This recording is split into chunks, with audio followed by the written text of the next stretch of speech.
Hi, my name is Meg Kaufman. I'm the head of outreach for the What Works Center for Local Economic Growth, and I'd like to welcome you all to the third of our events that we're hosting on behalf of the Cities and Local Growth Unit on economic recovery from the COVID pandemic. This is our third event. We're having one every month, and today we're going to talk about youth unemployment. And again, thank you all for being here. I just wanted to let you know, for those of you who are not familiar with the What Works Center, we're one of the government's 12 or 13 What Works Centers. We're funded by the government in ESRC, and our aim is to help local authorities and places make the most of their investments in economic growth. So we're very focused on economic growth at the local level, which I think is something that often gets overlooked in economic policy. We are a partnership between the London School of Economics and the Center for Cities. And there's a lot of information on our website, all kinds of resources. So if you haven't been to our website before and you're interested in what we talk about today, you can go there and have a look. All of the recovery workshops that we're running about COVID recovery are based on work that we did mostly last year, some at the beginning of this year, on the issues that we're facing local authorities. A couple issues on housekeeping. First of all, we're recording the event. So if anyone has a problem with that, just send us an email. We will post the events, the recording on YouTube probably tomorrow or next week. Secondly, please mute your microphones. I think everyone has. And if you have any questions, we have a pretty big group. So if you could just pop your questions into the chat box anytime, you can do it anytime during the presentations. And then we'll take the questions after the presentation. So any thoughts you have or questions, please do put them in the chat. We have two speakers today. We have Naomi Clayton from the Learning and Work Institute. She will talk for about 15 to 20 minutes about what the impact has been during the COVID pandemic on young people across the country. And then we will have a short presentation from Henry Overman, our director, professor at LSE, who's going to talk about how the evidence base and the evidence that we have, what kind of guidance that gives us on how to deal with the problem of youth unemployment and the long-term scarring that can result from that. So I think without further ado, yes, we can hand over to Naomi. We'll finish at about 3:30. Naomi, if you want to go ahead, please. Great, thank you, Meg, and really pleased to join you this afternoon. I will share my screen, so hopefully you can see my slides. Can you see my slides? We can. Excellent, excellent. So I thought I would talk a bit about the context for thinking about policy and practice to essentially minimise the impacts of the pandemic on young people. Young people, obviously, in terms of the economic impacts, have been among the hardest hit by the pandemic. And we can see that play out in the unemployment figures. So young people account for around 60% of the fall in employment, despite accounting for just 12% in total employment. And the number of unemployed 16 to 24-year-olds has risen by over 16,000 since the last pre-pandemic figure. And at the moment, if we look at the number of 18 to 24-year-olds claiming unemployment-related benefits, there are over 470,000 18 to 24-year-olds currently claiming benefits, which is double pre-crisis levels. I think it's worth bearing in mind there that young people are less likely to claim unemployment-related benefits relative to other groups. But if you look at both the claimant rate and the unemployment figures from the LFS, you can see that clearly the pandemic has had a really quite significant impact on young people. And we can see that in the furlough scheme figures too. So this chart here just looks at the proportion of employments furloughed by age group. So we can see in mid 2020, July 2020, around 28% of 16 to 24-year-olds who are in employment were furloughed, compared to around 18 and 16% of older age groups. So a significant number of young people who were in employment were furloughed, and the latest figures indicate that nearly 600,000 young people are still on furlough. So clearly, in terms of both unemployment and kind of furlough and being away from work, the pandemic has impacted. And you can also see that play out when you look at the change in total hours worked. There's quite a clear disparity across age groups. So young people's total hours worked was almost 18% less compared to prior to the pandemic, compared to around 10% fall in older people. So we can see that playing out across the board. The latest employment figures, our latest labour market stats update, which is available on our website, shows that clearly the labour market is starting to recover as the economy reopens. So you're seeing vacancies rise back to pre-pandemic levels, and the latest figures show that payroll employment has risen by 200,000. But at the same time, long-term unemployment is rising, and there's been a significant rise in long-term youth unemployment. So here we're looking at the number of young people who have been out of employment for 6 months or more.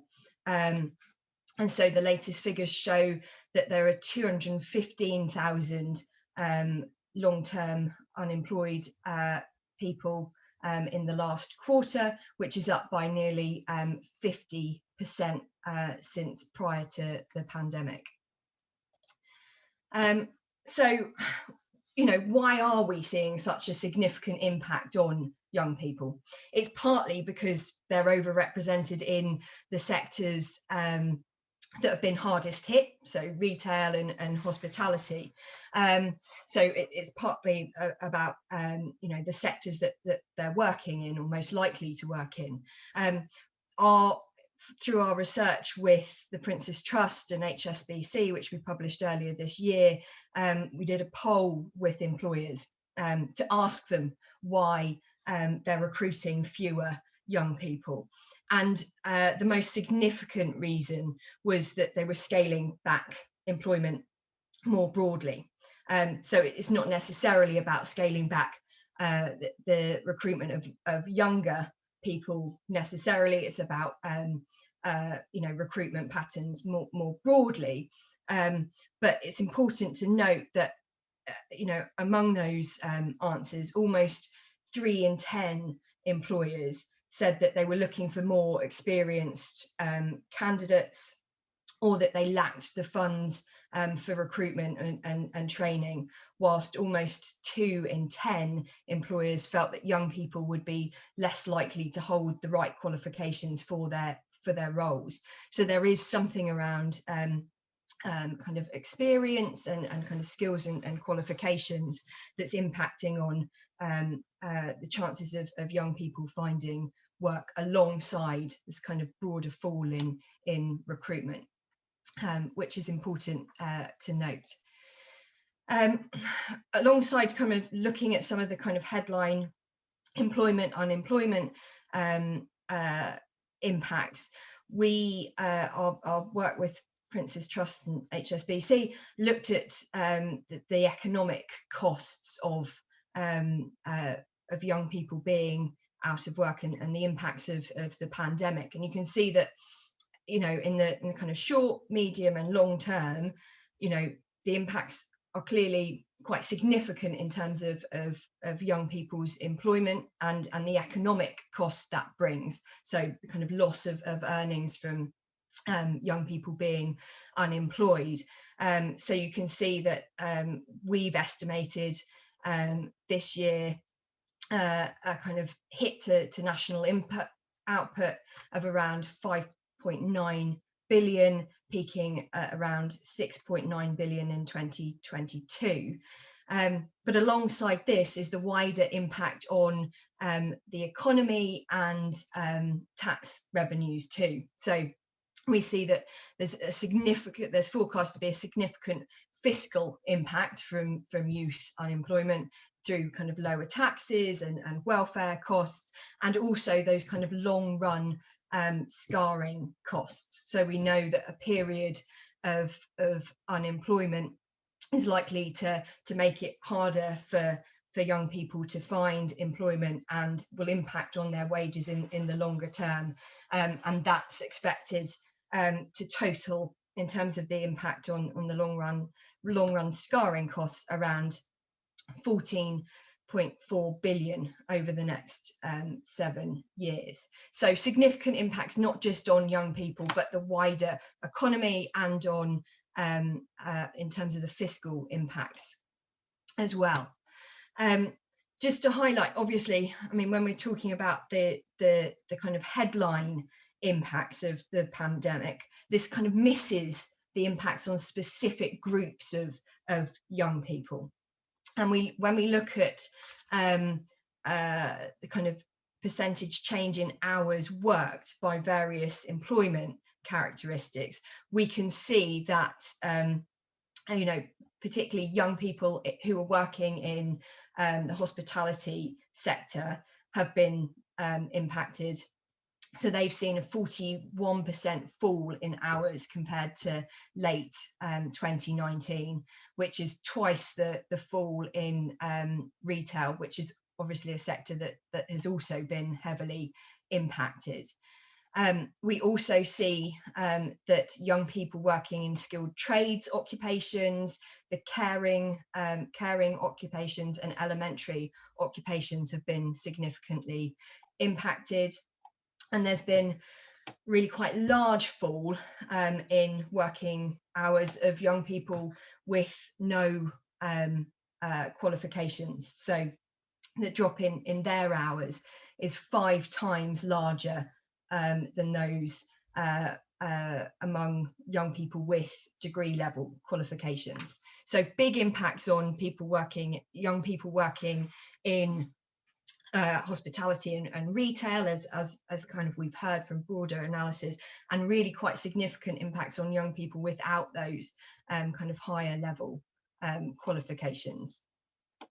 And then if we look at some of the demographic characteristics of young people and their kind of change in working hours, we can see that there's been a big drop in working hours among young Black people. So that was 3 times larger than for young white people. Relatively little difference according to gender and health status. But then, of course, we see the geographic impacts come through too in terms of young people's employment. And young people in London, the South East and East Midlands have seen the largest drop in hours over the course of the pandemic. And this, you know, obviously kind of aligns with what we know about the kind of broader geographic impacts of the pandemic and the impact on London in particular.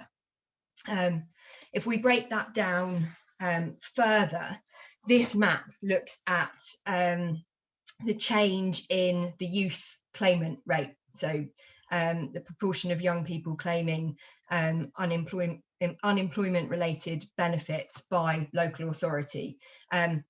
And on this map, it looks a little different from the usual local authority map. This one is scaled. All the local authority areas are scaled according to their population size, which is why it looks a little different. And then each of those local authorities are grouped into kind of counties and subnational areas. And here we can see a quite clear impact on young people in parts of East London and apologies, I flicked back. and places like Crawley, so where Gatwick Airport is, and kind of coastal areas like Blackpool. If you look at some of the latest claimant rates, you see really quite high proportions of young people claiming unemployment benefits, particularly in coastal towns. And if you look at lower level geography, so that kind of neighbourhood level, you know, in some parts of Blackpool, for example, an estimated 1 in 4 young people are claiming unemployment related benefits. So some quite clear differences in terms of, you know, yes, there's been a really quite significant impact on young people overall, but quite clearly some young people, depending on where they live, the sectors and the occupations they work in, and their demographic characteristics, some quite different impacts within that group as well. I think it's worth noting too the impact on kind of training and work-based learning opportunities too, alongside those kind of broader employment impacts. So this chart here looks at the change in apprenticeship starts by level and age, and we can see that over kind of more or less the last year, some of the sharpest falls in apprenticeship starts have been amongst young people, so kind of under 19s and kind of 19 to 24-year-olds, and in apprenticeships at level 2. So quite significant impacts in terms of some of those lower level apprenticeships among younger people, which is likely to impact particularly hard on more disadvantaged young people, who are more likely to go into these types of apprenticeship. So some significant change there as well. In terms of the recovery, I think there are some important trends to consider in terms of, you know, yes, we've seen the impacts of the pandemic and the impacts that that's had on young people, but in terms of the recovery, we see that young people tend to be overrepresented in sectors that are likely to see slower growth in the recovery. So, you know, sectors like kind of retail and hospitality, which means that, you know, even as the economy kind of reopens and you know, we see the kind of longer term recovery of the economy, young people may well still continue to be a disadvantage compared to other age groups. And we're continuing to see that shift alongside the kind of sectoral shift and kind of occupational shift towards demand for higher level skills, which raises concerns around the impacts that will have on young people who don't have higher level qualifications, because you're continuing to see those shifts. And then in terms of policy, some of our kind of recommendations around, you know, given the impacts on young people and what's happened in terms of you know, the policy response, one of the first things that we think should happen is that time spent on furlough should count towards your eligibility for restart, because at the moment that's focused towards people who have been out of employment for 12 months or more, who are claiming universal credit. But of course, if you're a young person and you've been out of work for that long, and the furlough scheme ends and you end up being made redundant, actually, you know, timely access to support through something like Restart is really important. But more widely, we feel that actually there should be a really simple youth guarantee available to all young people who are unemployed or not in education, to make sure that they have access to a job, an apprenticeship, or an education and training place. And part of that means extending and expanding eligibility for Kickstart. So, for example, that means making sure that 16 and 17-year-olds are eligible for Kickstart as well. It also means extending and increasing incentives for employers to take on apprenticeships, and kind of more work at the local level to expand youth hubs, to make sure that kind of young unemployed, long-term, particularly long-term unemployed people are able to access that kind of holistic support. Like many others, we think that there's still room for greater role for local areas in providing leadership and kind of joining up support that's directed towards young people. So that's the policy side. Just in terms of practice, as an organisation, we do lots of research and evaluation of programmes designed to support young people into employment. And there are a few kind of common themes that emerge from those evaluations, a lot of which are kind of focused on implementation and practice rather than impact. And just to highlight a few, because I know Henry is probably going to talk about this more, but we know that effective partnerships and kind of collaborative leadership are absolutely key to effective youth employment support, and they need to be underpinned by really simple referral processes, kind of active management of partners, regular communication, and effective information and data sharing. And we also find that partnership working at that local level is really crucial if you're going to try and engage with those harder to reach groups. And I think it's important to think about in terms of what we've seen in terms of the rise in youth employment.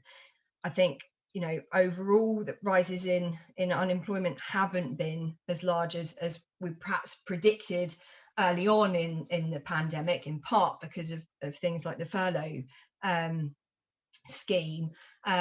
So I think it's important to think about the kind of cohorts of young people that will need employment support, and particularly them being some of those kind of potentially harder to reach groups that may face more kind of multiple forms of or multiple barriers to employment, which is why the kind of partnership is really crucial. And we saw that in our evaluation of MIGO, the employment hub in Ipswich. The other thing that's really important is effective referral networks and engagement and forms of engagement. We found that, for instance, in Liverpool, as part of the Youth Employment Gateway, the kind of limited explanation of the support that was available through that programme led to disengagement of young people. So that effective referral is really important. A theme that comes up kind of consistently across all sorts of employment programmes is the need for kind of flexible and tailored support, high quality coaching, and consistent support from advisors as well. And of course, I think there remains this kind of trade-off sometimes between kind of shorter term job entry, kind of that work first model, and supporting young people into longer term careers. And I think the kind of integration of employment support, working closely with employers, effective needs assessment is all part of kind of managing those trade-offs. And then lastly, work is being done around this, but clearly I think there is need for particularly more evidence around what works for young people who are from more disadvantaged backgrounds. And clearly this is something that the What Works centres, and in particularly the Youth Futures Foundation, are working to change. So that's some of the context and some of what we've found through our research and evaluation work. So I will hand back to you, Meg.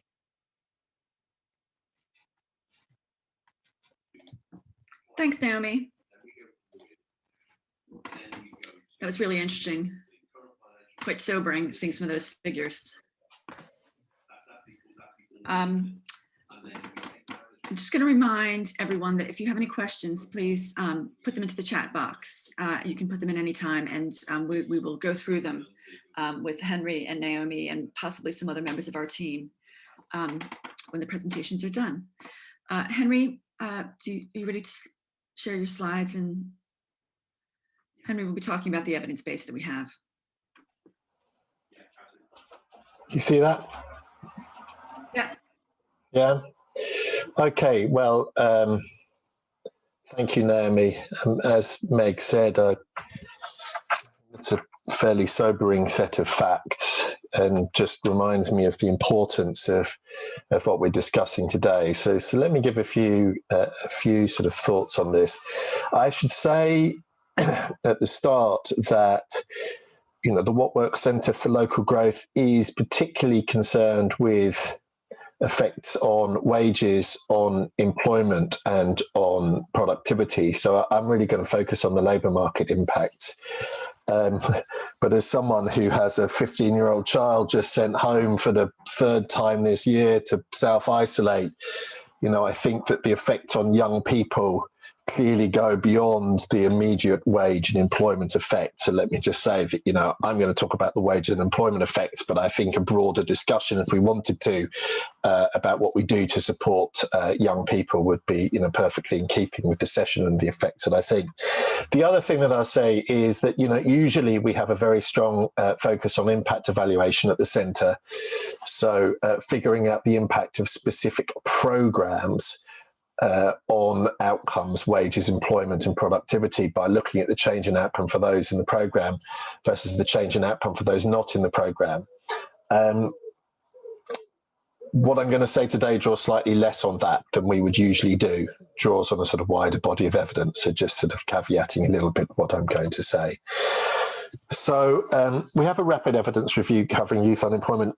Naomi sort of hinted at this, I think, in the cost calculations that she presented about the cost for young people, the fiscal costs and the youth scarring costs.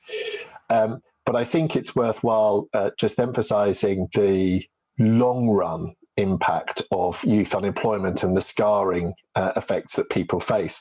So, I think Naomi was very clear on just how bad the immediate and 1 year on impacts have been on young people.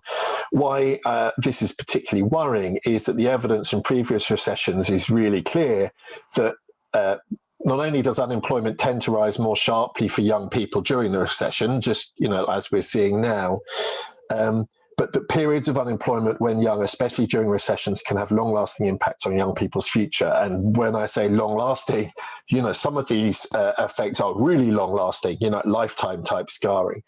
And it's not just on labour market outcomes. I hinted at that. And, it's on wider issues such as health and quality of life. So, I do think that this is one of the most important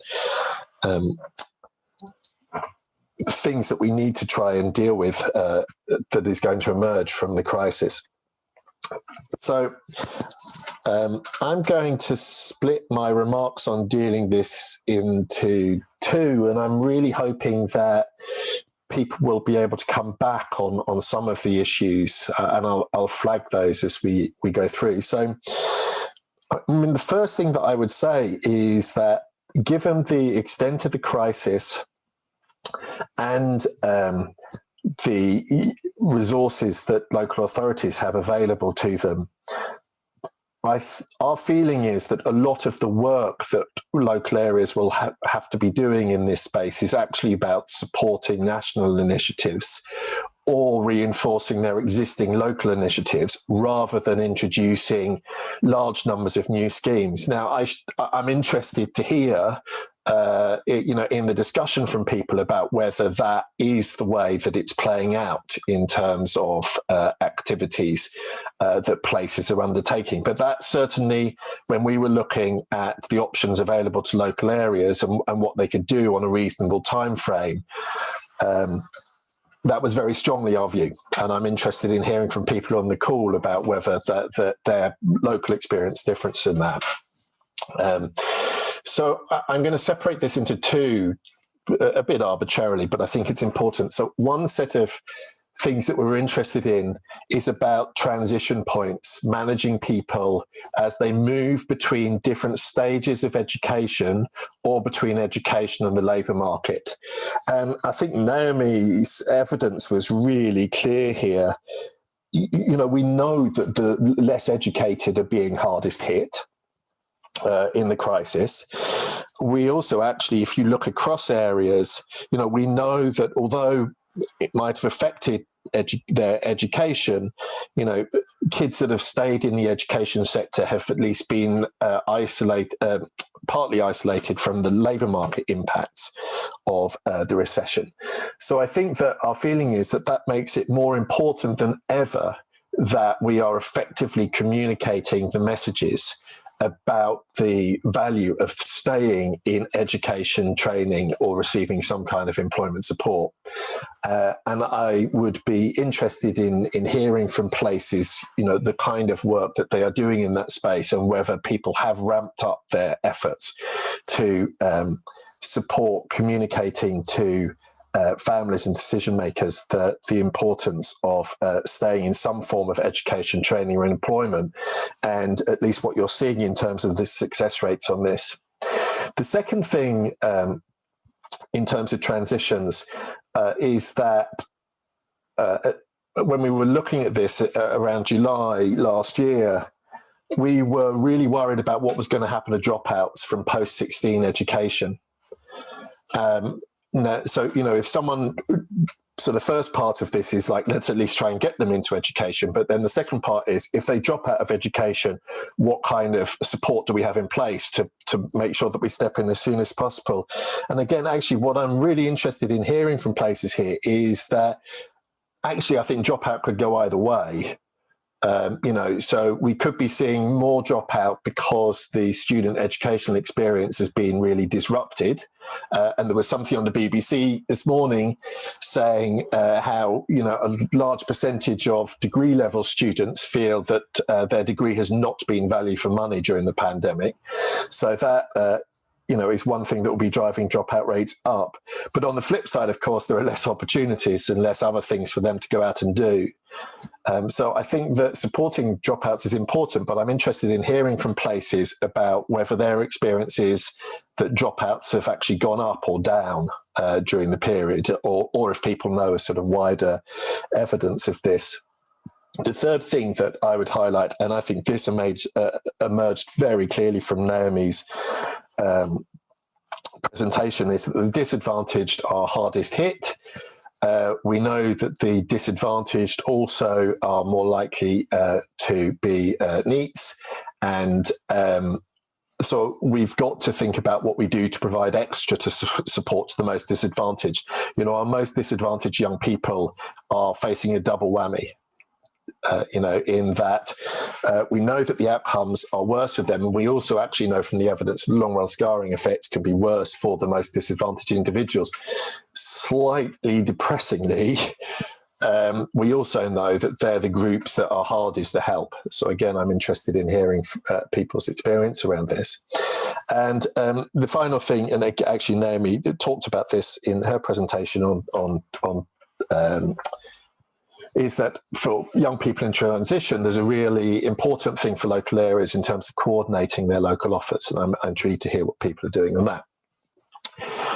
On youth unemployment, so, moving now to people who are in the labour market, having left education or training, Again, I can't help but reflect on how depressing Naomi's figures were on what's happening to them.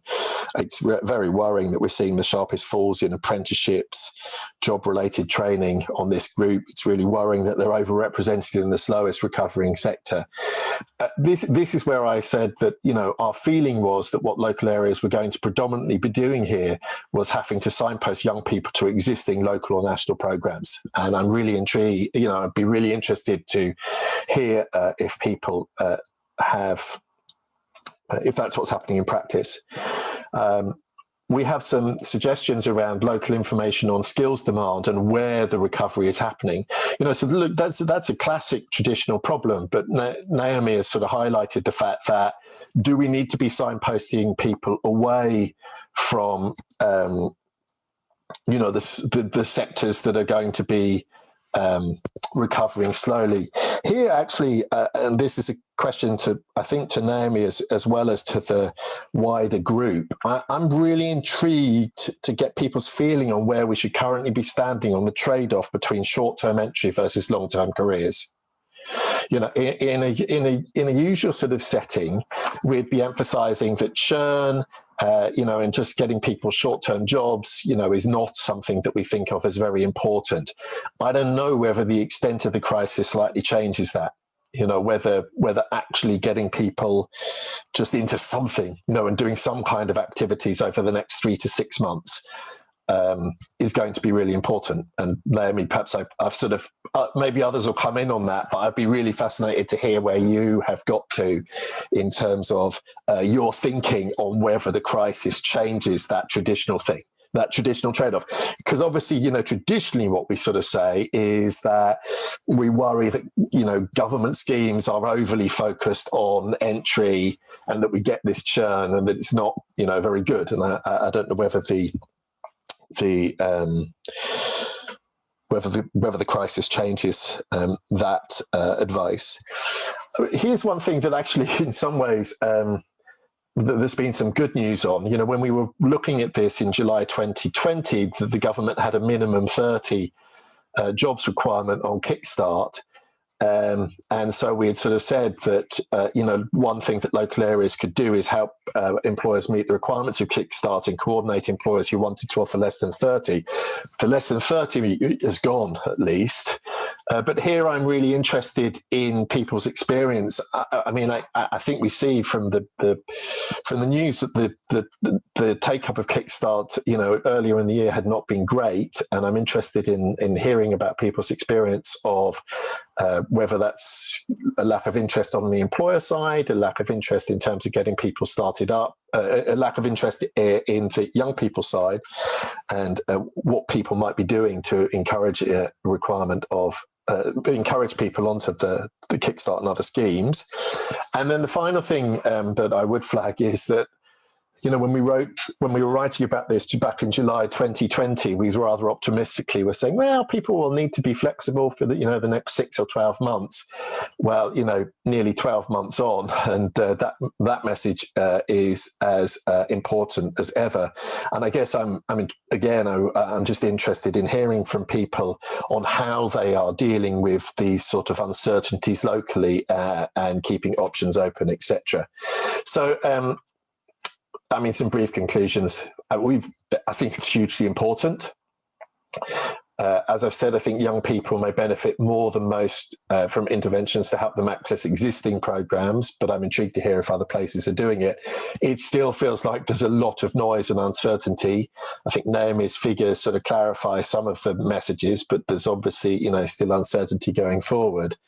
And I guess that, there's a tricky trade-off for us here. I hinted at it, how much do we have a short-term focus versus the longer-term investments in education and skills? Meg, I'll stop there, and hopefully we can get people coming in on some or all of the points that I have raised. Thanks, Henry. If anyone has any questions, please do put them in the chat, and I'll ask you to put them out.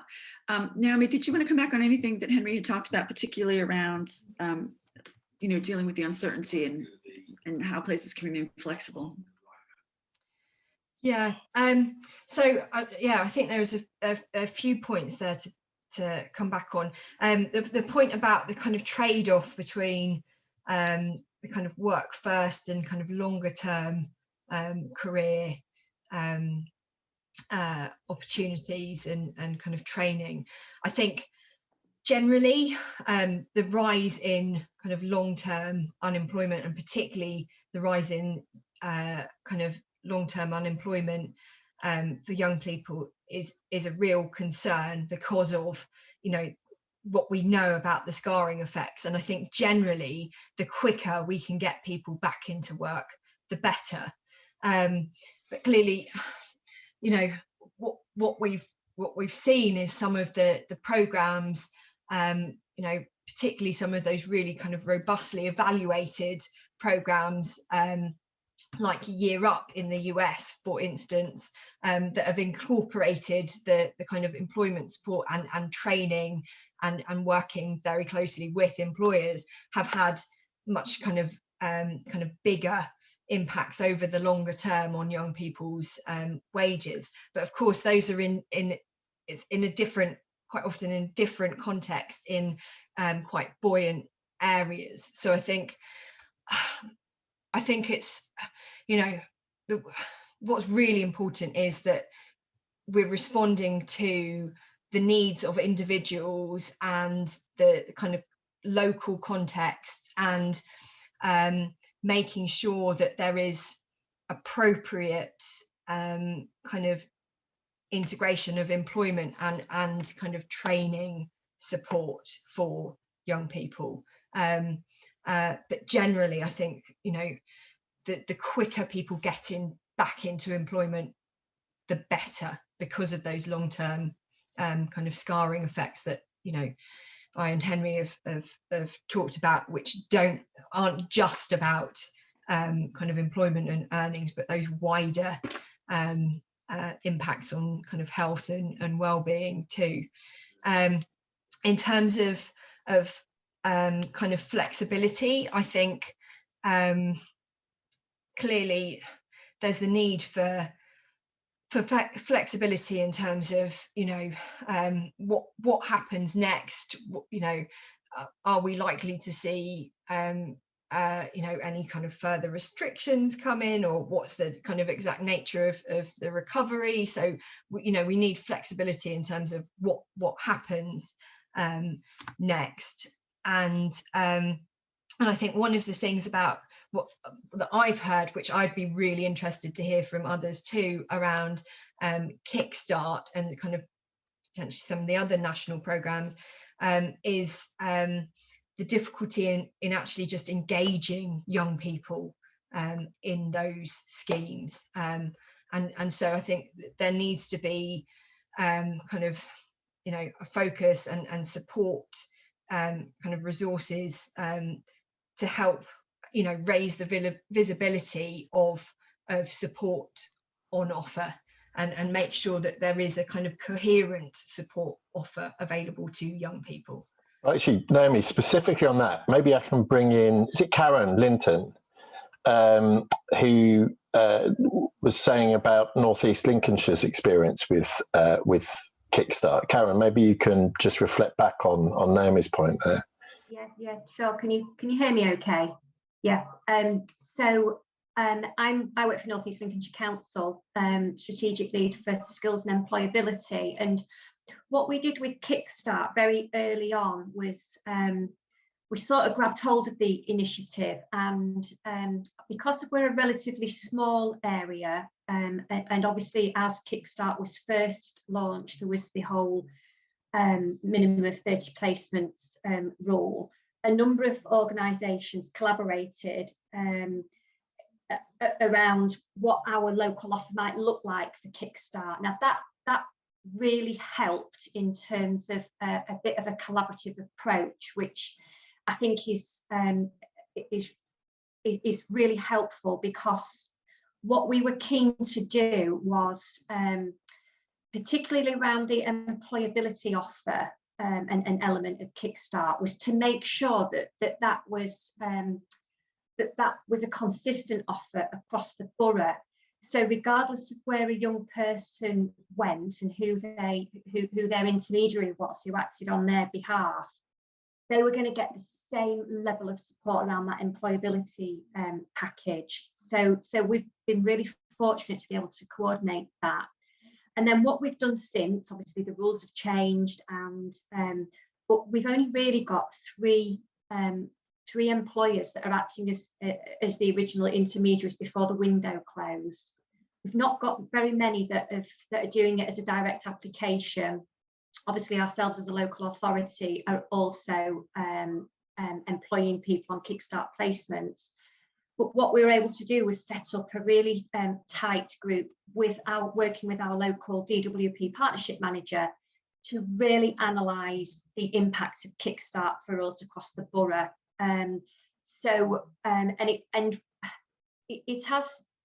There's been a few bumps in the road with the initiative itself anyway. There were quite a lot of delays because I think the system was just overwhelmed actually in terms of how popular it was. So we've had a bit of a stop-start with it. But now we've got hundreds of placements in the system. We've got we're about 150 young people that are now on placements, with more in the pipeline. They're just awaiting the last validation process. But what I would say is the success of that is that really close collaboration with your partnership manager and your work coaches, really drilling down to understand the needs of that cohort of 16 to 24-year-olds. I know, Naomi, you mentioned that it wasn't 16 and 17-year-olds can apply for Kickstart. Obviously, they have to be in receipt of universal credit.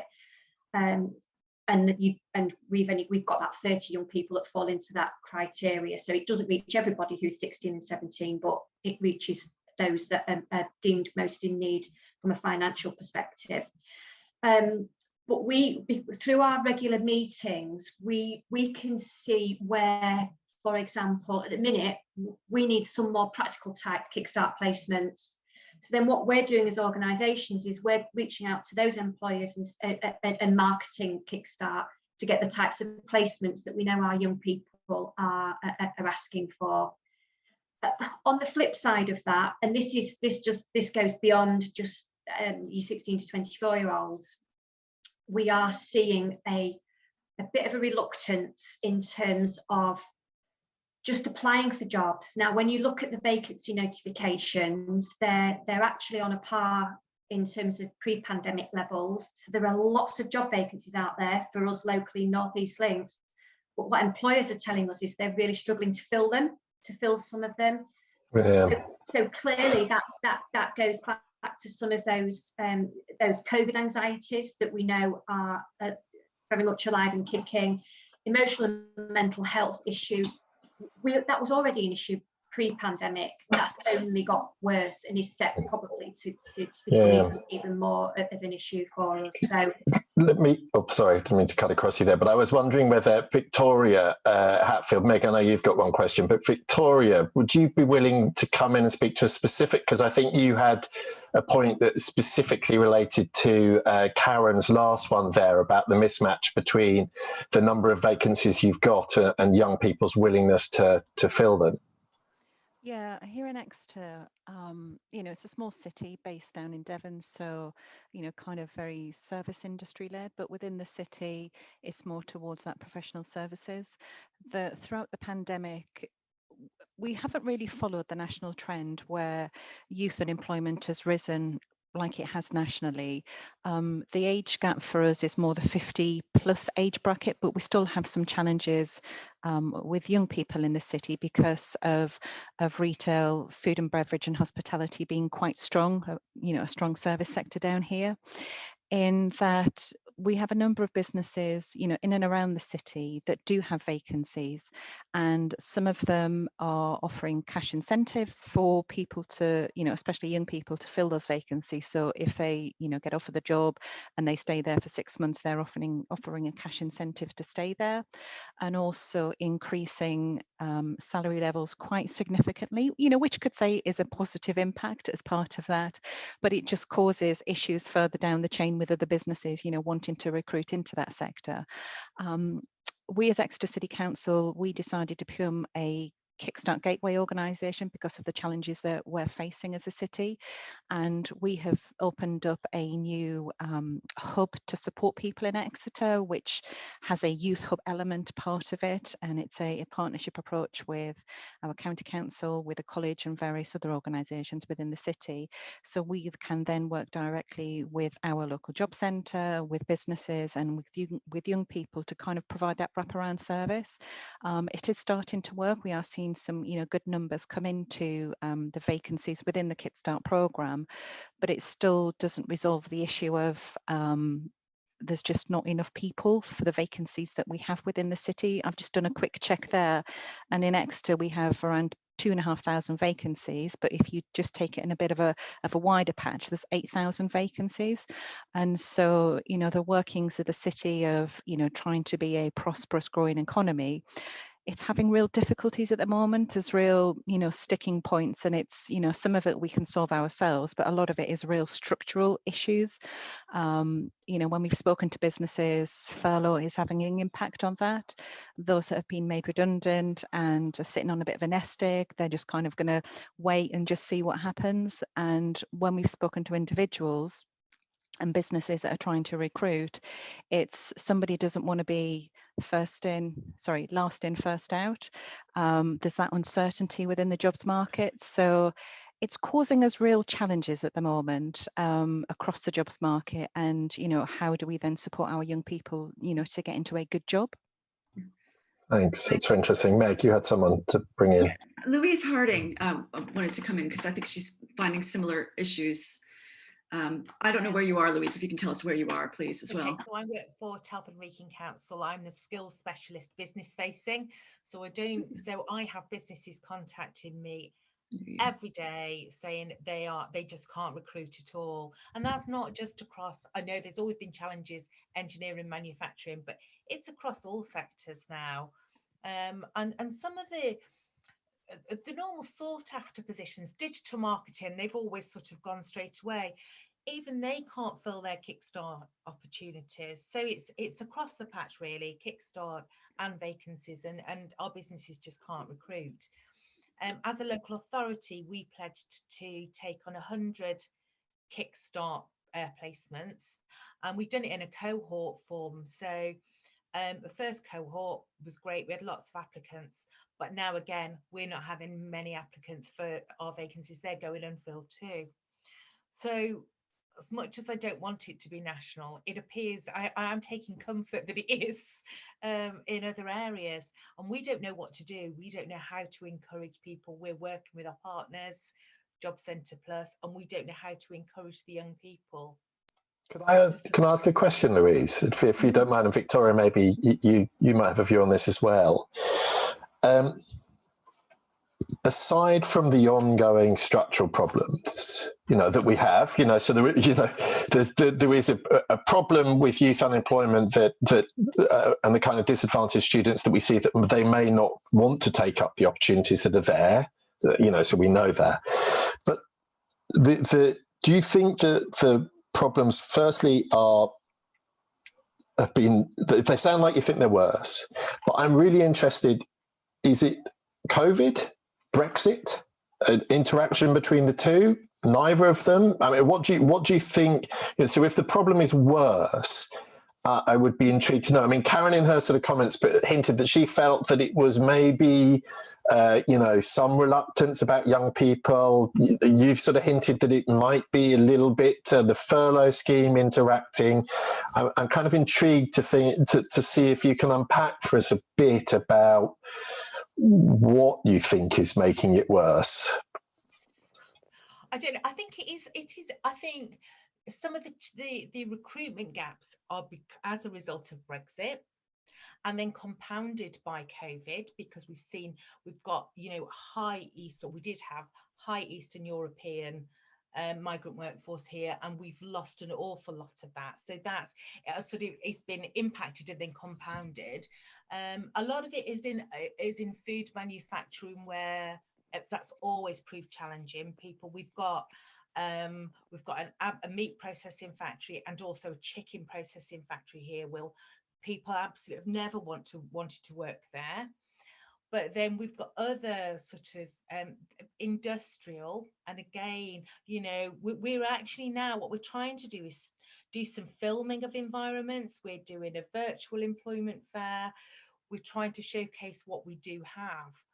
And the labour market has changed. We've lost, as everyone has, a lot of the retail opportunities. So we're talking about transferable skills, but I don't actually believe there's any one single cause. I just think it's, you know, compounded. And also, and I'm sort of not being negative here, but the requirement of Job Centre Plus to not have to look for work, and now people are citing an anxiety before they go into the workplace, which I've been working from home for over 12 months. I can totally understand some of that. And my work is familiar. My workplace, when we do return, is a familiar place, and so are my colleagues. Whereas other workplaces, you know, a new workplace is totally unfamiliar. So I understand that, and maybe we need to put more support in for the sort of the anxiety type stuff, but I think that's probably not helping. I don't believe it's any one thing. Okay, thanks. We've just put a grant. We've when you talk about local and sort of national initiatives, we've just launched a young person's grant.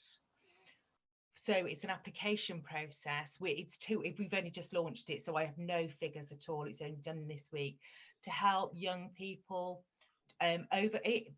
basically to overcome any barriers to education, training, employment or self-employment.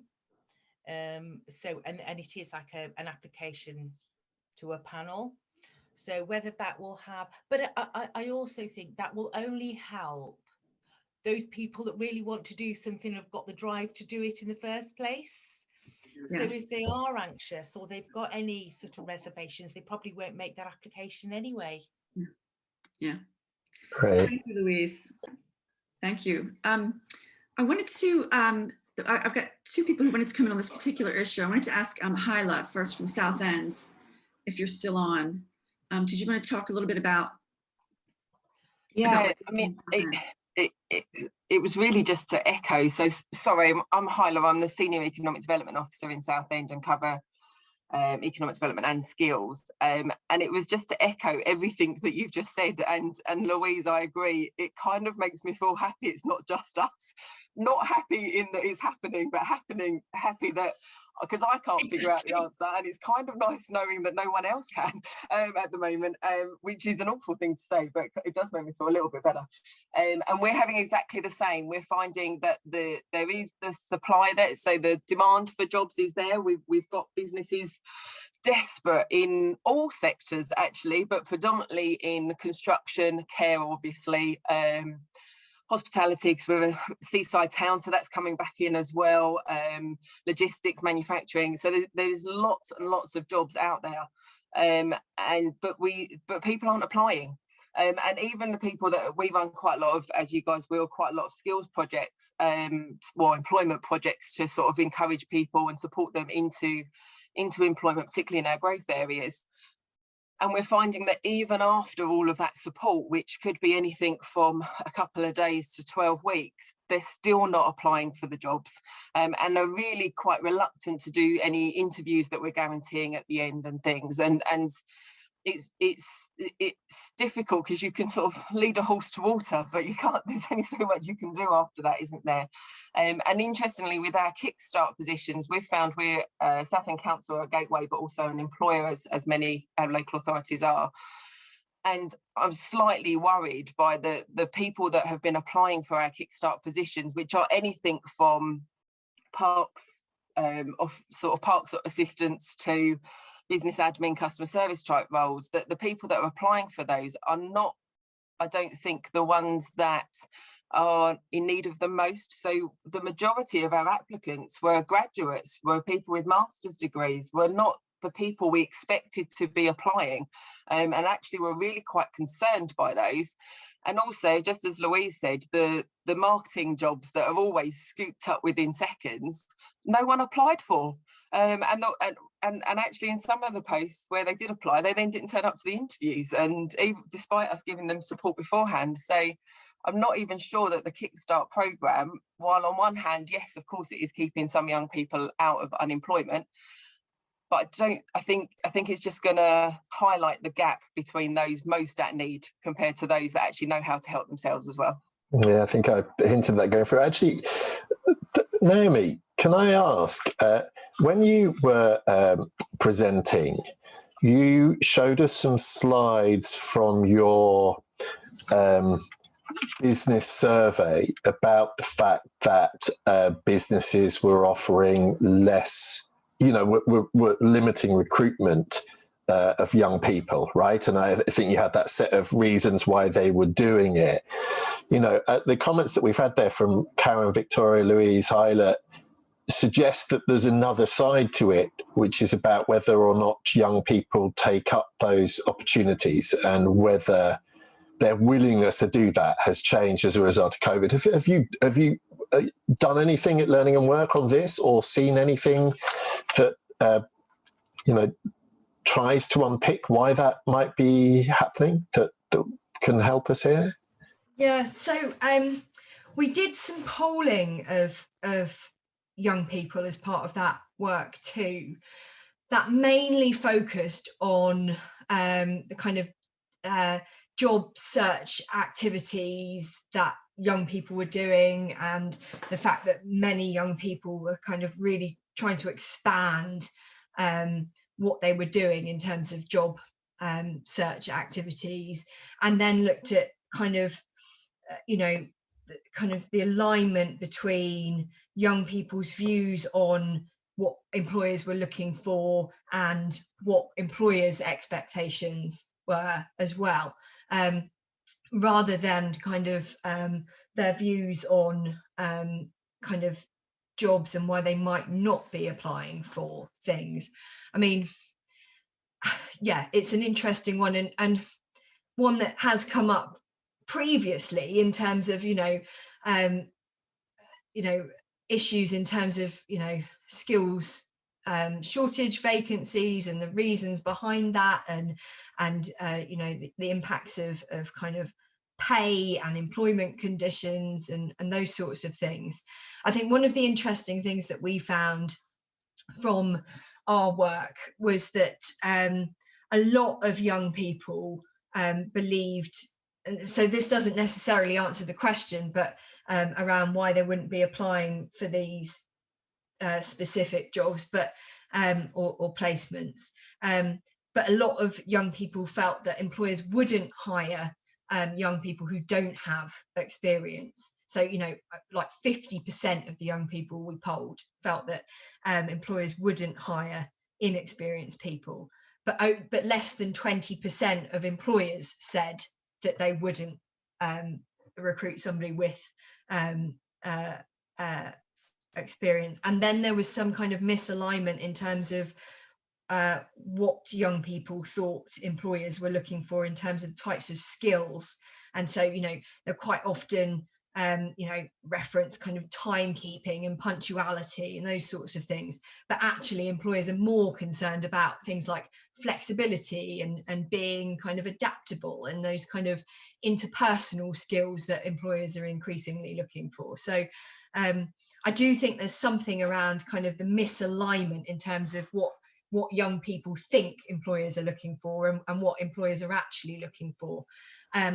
But it feels like there are lots of things playing into the fact that employers are finding it difficult to and recruit. And clearly, I think we need to do more collectively to understand why exactly that is and what impact, a number of people have mentioned kind of anxiety, and clearly, some of the stats around the impacts on people's mental health and in particular on young people's mental health. I think that is an area for focus, and that needs kind of more work. Great, thanks. Actually, so let me Andrew Hanson, if you're available, you mentioned another kind of misalignment, which is around the geography of the job offers, where relative to the young people. I wondered if you could just come in and talk to that. Yeah, certainly. So Somerset is a largely rural county with some, larger towns within it. So one of the challenges we have, and whether that's just for post-16 opportunities or making that move to employment, is if you cannot yet drive or you cannot afford a car and so on, there may be an opportunity somewhere, but you may not be able to access it. And that's something we've been, working on for a while with, providers, with employers, but it's not easily overcome. Have those problems been exacerbated by COVID or not? Because I wouldn't. I mean, if you were in London, forgive me, but that's my geography. It would be exacerbated by the changes in train services and the changes in buses and people's unwillingness to be on the subway, etc. But I don't know whether that's playing out for you, because I just don't know what's happened to rural bus services, etc. during the crisis. There has been service continuing. There has been a reduction in service, and I guess you might have played into that as well, the whole COVID anxiety thing of being on a bus and so on. So that may well have played into it. Also for rural areas, I know that there's been a big snarl up in people getting driving licenses. So for kids who would have access to a family car or something like that, they haven't been able to get their licenses. And that's continuing, yes. Adele, do you want to come in now, because you've said a couple interesting things from Cambridge and Peterborough? Yeah, sure. And I think I've just put in the chat what you just said, Meg. So there's lots of things I think going on in our region. Far too many to go into in 2 or 3 minutes, but yeah, definitely echoing lots of what's already been said. We've got an interesting territory here in that Cambridge and Peterborough is a combination of both, one of the most prosperous areas in the country, but equally towards our sort of Fenland and further up, we've got quite significant areas of deprivation. So the picture is quite mixed.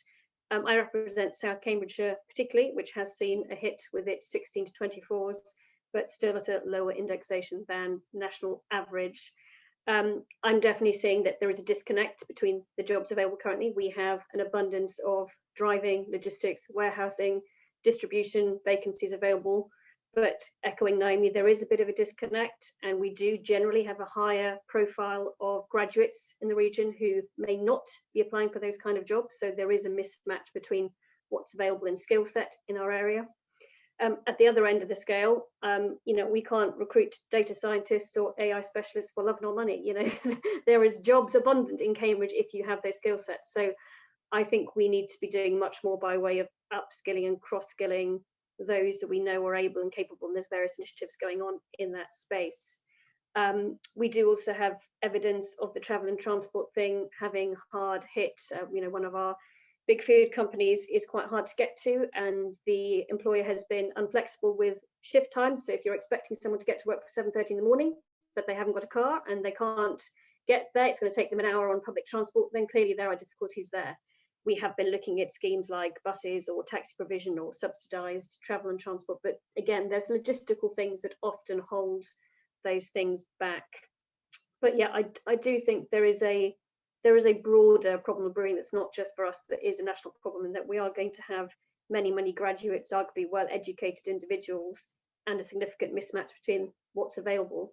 And I do think, going back to the comments Henry made, that there's a focus on jobs required now rather than longer term careers. In fact, we don't know what the longer term careers look like. We don't know what 2030 plus looks like, but we do know that the green retrofit agenda is going to be key. And we also know in our area that the FE colleges aren't geared up to deliver that provision yet. In fact, our courses won't be available till 2023. Now, that's quite a long way to wait for something that really does need to get going now, because we all know that we're going to have hydrogen or ground source heat pumps by 2030 to 2035.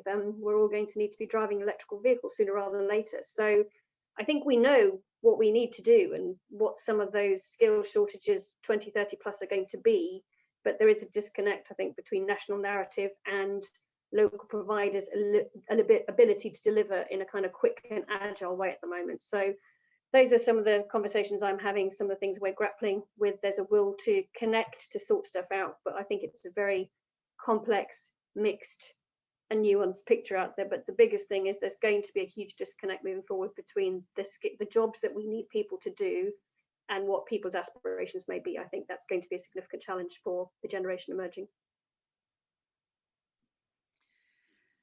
Thank you very much, Adele.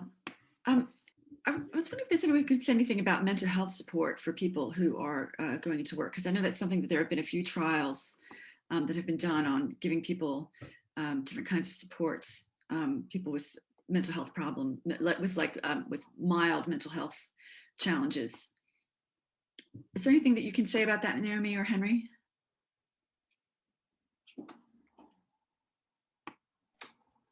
We haven't got that.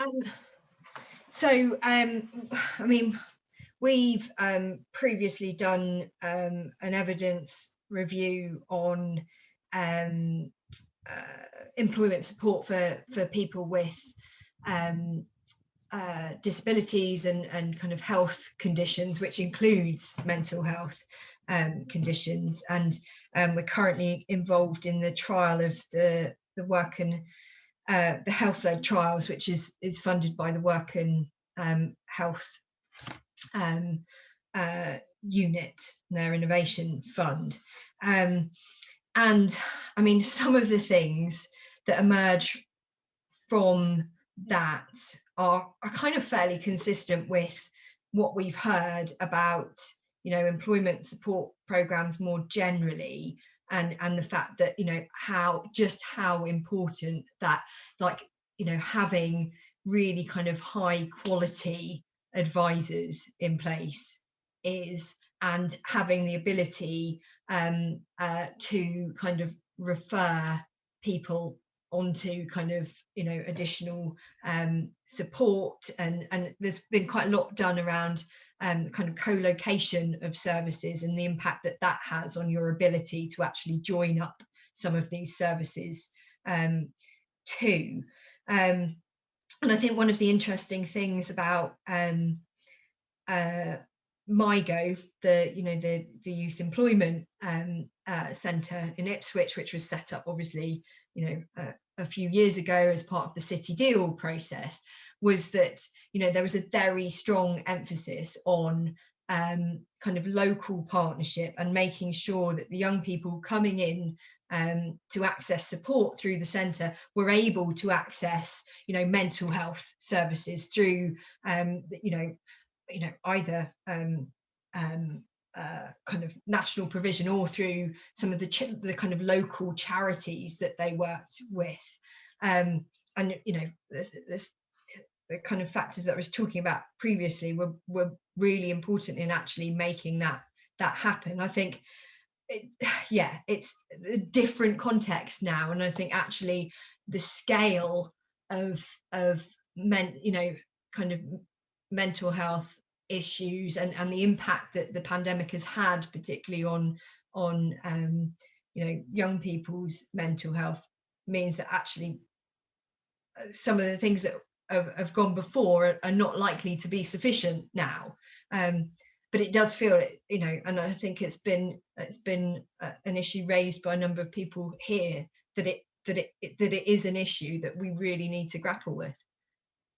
I mean, what I'll just come in on that. I am not aware of anyone piloting mental health support that would be sort of specifically around trying to tackle, say, anxieties around COVID, right? So, you know, something that's specific to the recovery. I think the thing I'd say on that is that my feeling is that we know that there's a large mental health crisis. One-to-one support is going to be very, very difficult to give.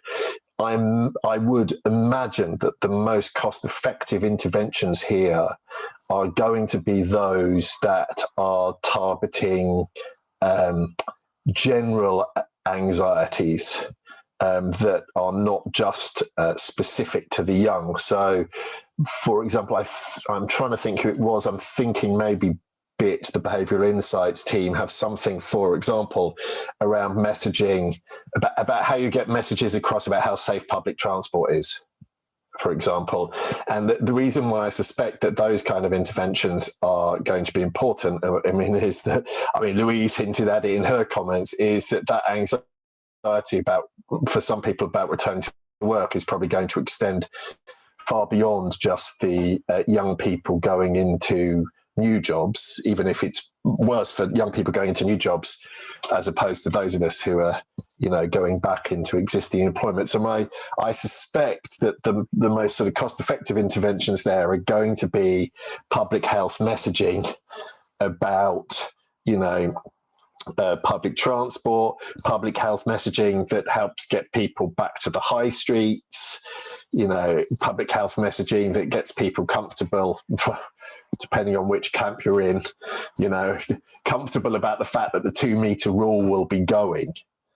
You know, so I suspect that's going to be the next big source of tension, just, you know, watching LSE trying to manage that in a world where we've got people coming from countries that will be at all kinds of different stages of the pandemic, trying to decide what local rules are, reassuring people across. My feeling is that that's going to be where the most cost-effective set of interventions are going to be. And I'm not really an expert on how we communicate those, but I think that they're the areas where we're more likely to get, well, where we're more likely to be able to fund action and get it hitting the largest number of people than the kind of one-to-one support and the intensive support. I definitely think, though, on the medium to long run, anywhere that is running programs offering intensive support clearly needs to be thinking about the mental health components of that intensive support, because there I'm completely with Naomi. Actually, we know that those are major barriers, and we haven't done enough piloting about how to join up mental health and active labour market support, particularly because we know that some of the active labour market work first support can really exacerbate people's mental health issues.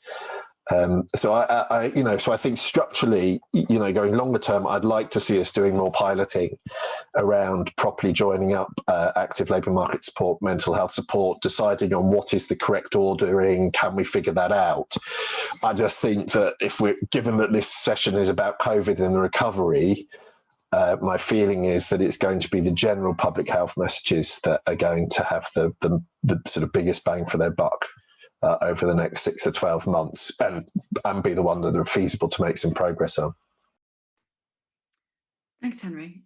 I think unless I think I'm going to wrap it up.